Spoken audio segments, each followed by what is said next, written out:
सुपौल के बलुआ में भूतपूर्व रेल मंत्री स्वर्गीय ललित नारायण मिश्र की 52वीं पुण्यतिथि बलिदान दिवस के रूप में राजकीय समारोह के साथ मनाई गई।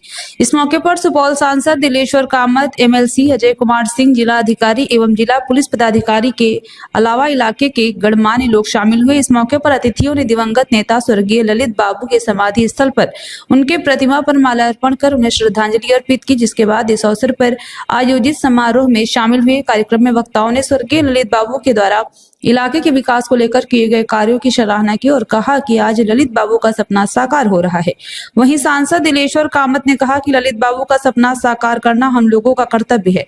वहीं ललित बाबू के पौत्र सुमित मिश्रा ने कहा कि प्रत्येक वर्ष की भांति इस वर्ष भी राजकीय सम्मान के साथ उनके दादाजी के बलिदान दिवस को सरकार के द्वारा मनाया गया है। हमारे दादाजी स्वर्गीय ललित बाबू 3 जनवरी को उनकी शहादत हुई थी, जिसको बलिदान दिवस के रूप में मनाया जाता है। तो आज वही कार्यक्रम था जिसमें बिहार सरकार द्वारा श्रद्धांजलि अर्पित की जाती है। आज के कार्यक्रम में जिला के सभी बड़े पदाधिकारी मौजूद थे, एसपी सर, एडीएम सर और गार्ड ऑफ ऑनर हमारे जिला के माननीय सांसद श्री दिलेश्वर कामत जी ने दिया। साथ ही हमारे क्षेत्रीय एमएलसी श्री अजय सिंह जी भी मौजूद थे।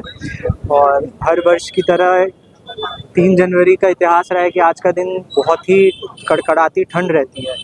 और अभी खैर मौसम खुल गया है, लेकिन इस कड़कड़ाती ठंड में भी लोग काफ़ी दूर दूर से आते हैं, ना केवल सुपौल से बल्कि अलग अलग ज़िले से भी। तो उन सभी लोगों का मैं हार्दिक आभार प्रकट करता हूँ और आपके चैनल के माध्यम से दादाजी को श्रद्धांजलि। विकास नहीं हो पाया जितनी होने की उम्मीद थी। आज भी मानसून के समय हम रत जगा करते हैं कि कहीं कोई तटबंध ब्रिज ना हो जाए, पानी ओवर टॉप ना हो जाए, और जब क्यूसेक बढ़ता है तो धड़कन भी बढ़ती है। ये ललित बाबू होते तो ऐसा होता क्या।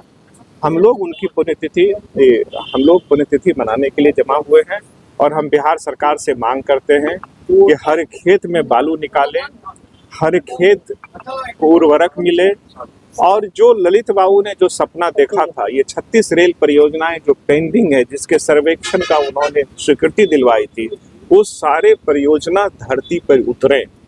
और जो कोसी का इलाका है वो बिहार के अन्य इलाकों से भी पिछड़ा हुआ है।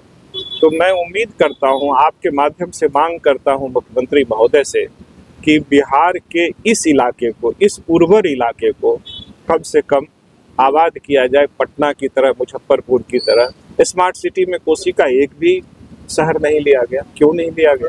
तो ऐसे बहुत सारे सवाल हैं जो कौंधते हैं, जो छेड़ते हैं हमें, लेकिन हम उनका जवाब नहीं दे पाते।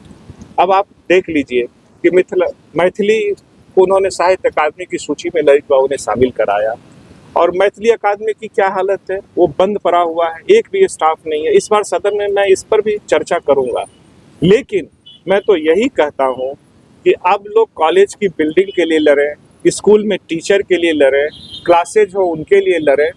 ये तो 21वीं सदी का दौर है, और ललित बाबू होते तो उनको बहुत तकलीफ होती कि किस तरह की सरकार चल रही है और कैसा बिहार इन लोगों ने बनाया है। एक भी इंडस्ट्री नहीं लगा पाए। यहाँ तो मखाना प्रोसेसिंग की बड़ी इंडस्ट्री लगनी चाहिए। हमने जियो टैग करा दिया, मखाना विदेश भी जा रहा है, लेकिन यहाँ के लोगों को क्या फायदा हो रहा है? यहाँ के मखाना किसानों को क्या फायदा हो रहा है? अरे कोसी अभी साफ है, उसको वरदान बनाए ना आप, बन सकता है। मैं तो यही उम्मीद करता हूं कि बिहार सरकार जगे और कुछ यहाँ का भला हो। सर 52 साल का